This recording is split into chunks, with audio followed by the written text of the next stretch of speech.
Aditya L1 ने कर दिखाया एक और कमाल। आदित्य एल1 ने ली पृथ्वी और चांद के साथ एक सेल्फी, जिसे देख दुनिया भर के वैज्ञानिक भी हैरान हो चुके हैं। आदित्य एल1 के द्वारा खींची गई चांद और पृथ्वी की फोटो काफी ज्यादा अलग और शानदार है। दोस्तों, चंद्रयान 3 की सफलता के बाद हमारे इसरो के वैज्ञानिकों के द्वारा 2 सितंबर 2023 के दिन सूरज की स्टडी करने के लिए आदित्य एल1 मिशन को श्रीहरिकोटा के सतीश धवन स्पेस सेंटर से सफलतापूर्वक प्रक्षेपित किया गया था, जो इस समय पृथ्वी की दूसरी कक्षा में चक्कर लगा रहा है और जल्द ही वैज्ञानिकों द्वारा कमान देकर इसे तीसरी कक्षा में डाला जाएगा। इस प्रक्रिया को आज के दिन वैज्ञानिकों के द्वारा इसके इंजन को चालू करके इसकी कक्षा को बदल दिया जाएगा। लेकिन हमारे आदित्य एल1 ने पृथ्वी की दूसरी कक्षा में चक्कर लगाते हुए हमारे पृथ्वी और चांद की एक सेल्फी ली है, जिसे देखकर दुनिया भर के लोग हैरान हो चुके हैं। सूर्ययान के द्वारा भेजी गई तस्वीर को दिखाने से पहले हम आपको जानकारियां देते हैं।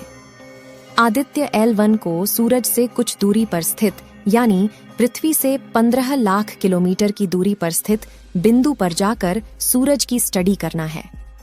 सूरज की स्टडी करने के लिए आदित्य एल1 के स्पेसक्राफ्ट में कई सारे पेलोड्स लगाए गए हैं, जो कि सूरज के द्वारा निकलने वाली विशेष प्रकार की रेडिएशन के बारे में स्टडी करेंगे और साथ ही सूरज की बाहरी परत कोरोना के बारे में भी पूरी तरह स्टडी करेंगे।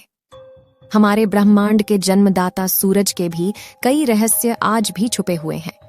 आपको जानकारी के लिए बता दें कि समय समय पर अंतरिक्ष में सौर तूफान आते रहते हैं, जिसका कारण सूर्य में लगातार उत्पन्न हो रही नाभिकीय संलयन की प्रक्रिया को बताया जाता है। दोस्तों, आपको बता दें कि हमारे सौरमंडल का सूरज, जो कि पृथ्वी से देखने पर एक पीली गेंद की तरह दिखाई देता है, ये गैसों से बना हुआ एक आग का गोला है, जो कि हीलियम और हाइड्रोजन की लगातार नाभिकीय संलयन के कारण भारी मात्रा में गर्मी और गर्मी के साथ साथ ऊर्जा उत्पन्न करता रहता है और इस प्रक्रिया में काफी ज्यादा रोशनी भी उत्पन्न करता है।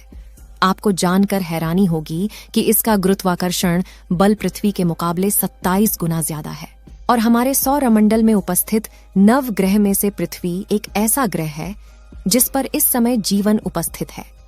वैज्ञानिकों का मानना है कि मंगल ग्रह पर भी पहले जीवन रहा होगा, जो कि काफी ज्यादा डेवलप हुआ था और इसी के कारण कुछ समय पश्चात आपस में लड़कर वहां के रहने वाले लोगों ने अपने जीवन को तबाह कर दिया।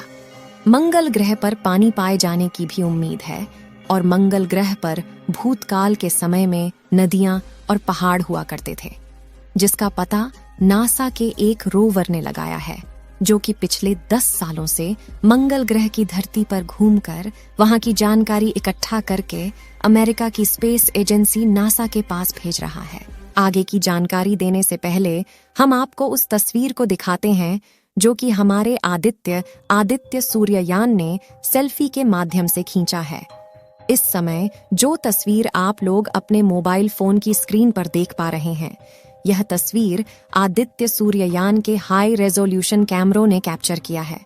इस तस्वीर में आपको हमारी पृथ्वी साफ साफ दिखाई दे रही होगी और दाएं तरफ आपको हमारा चंद्रमा भी दिखाई दे रहा होगा, जो कि काफी ज्यादा छोटा दिख रहा होगा, क्योंकि आदित्य सूर्ययान इस समय पृथ्वी के ज्यादा करीब है और चंद्रमा से काफी ज्यादा दूर है। हालांकि यह आगे का सफर जैसे जैसे तय करेगा तो चंद्रमा की तस्वीर भी काफी नजदीक से खींचेगा। अमेरिका की स्पेस एजेंसी नासा भी कई सारे सूर्य मिशन कर चुका है। उसी में से एक मिशन पार्कर प्रोब प्लस था, जो कि अभी भी सूरज की ऑर्बिट में चक्कर काट रहा है और इस अंतरिक्ष यान ने सूरज से निकलने वाले काफी ज्यादा भयानक आवाजों को भी रिकॉर्ड करके नासा के पास भेजा है। ये आवाज सुनने में काफी ज्यादा भयानक लगती है, जो कि सूरज से निकलने वाली एकदम रियल आवाज है। ये आवाज इतना ज्यादा खतरनाक है कि अगर किसी माध्यम से पृथ्वी या अन्य ग्रहों तक पहुंच जाए तो पृथ्वी की ऑर्बिट में घूम रहे करोड़ों सैटेलाइट के सिग्नल को ब्लॉक कर सकती हैं। इसीलिए भारत के द्वारा लॉन्च किया गया आदित्य एल1 पृथ्वी से 15 लाख किलोमीटर की दूरी पर जाकर सूरज के सभी रहस्य से पर्दा उठाएगा आदित्य L1 अंतरिक्ष यान सूर्य का अध्ययन करने के लिए अपने साथ कुल 7 उपकरण लेकर गया है, जिनमें से 4 सूर्य से प्रकाश का निरीक्षण करेंगे और बाकी बचे हुए 3 उपकरण सूर्य से निकलने वाले प्लाज्मा और चुंबकीय क्षेत्र को मापदंडों के साथ मापेंगे, ताकि भविष्य में आने वाले सौर तूफानों से बचा जा सके और अंतरिक्ष में भेजे जाने वाले सभी अंतरिक्ष यान को बिना किसी नुकसान सुरक्षित उसके मंजिल तक पहुंचाया जा सके। आदित्य L1 को पृथ्वी से 15 लाख किलोमीटर दूर सूर्य और पृथ्वी के बीच L1 पॉइंट पर स्थापित किया जाना है। इसरो के PSLV-C57 रॉकेट की मदद से इसे पृथ्वी की कक्षा में स्थापित किया गया था। इसका शुरुआती ऑर्बिट 235 किलोमीटर × 19,000 किलोमीटर था।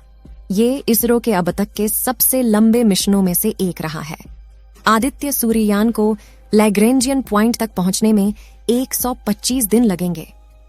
सूर्ययान का सफर चंद्रयान 3 के सफर से काफी ज्यादा कठिन होने वाला है, क्योंकि यह सफर चंद्रयान के मुकाबले काफी ज्यादा लंबा यानी लगभग 4 महीने का है।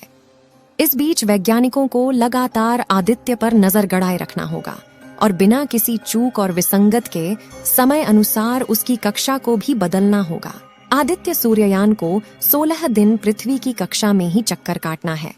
उसके बाद यह अंतरिक्ष में चला जाएगा और अपनी स्पीड को और ज्यादा तेज बढ़ाएगा और तेजी से आगे बढ़ते हुए 15 लाख किलोमीटर दूर स्थित बिंदु L1 के सफर को पूरा करेगा। यहां तक पहुंचाने के बाद ही इसका काम खत्म नहीं होता है, बल्कि अब यहीं से तो इसका काम शुरू होना है। उसके बाद ये अगले 5 सालों तक इसी बिंदु पर रहकर सूरज की प्लाज्मा और रेडिएशन के बारे में जानकारियां जुटाकर वैज्ञानिकों के पास भेजता रहेगा। अब आप सोच रहे होंगे कि सूरज की स्टडी करना इतना जरूरी क्यों है? तो इसके लिए आपको बता दें कि जिस सोलर सिस्टम में हमारी पृथ्वी है, उसका केंद्र सूर्य ही है। सभी 8 ग्रह सूर्य के ही